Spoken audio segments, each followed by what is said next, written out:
আরে দেখেছিস আহমেদ, আমি কেমন লাফ দিলাম।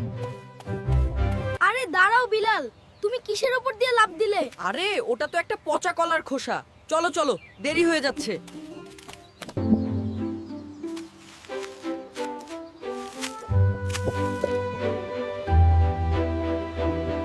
ইস, তুমি ময়লা ধরলে কেন? জামা নষ্ট হবে না ভাই। এই খোসায় পা পিছলে কোনো মুরব্বি বা ছোট বাবু পড়ে গেলে তাদের হাত পা ভেঙে যেতে পারে। মাশাআল্লাহ, আহমেদ একদম ঠিক কাজ করেছে। আসসালামু আলাইকুম দাদু। এটা কি ভালো কাজ?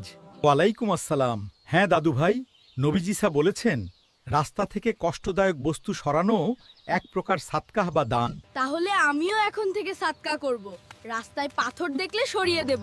চলো, এখন আমরা দুজনেই সাদকা হিরো।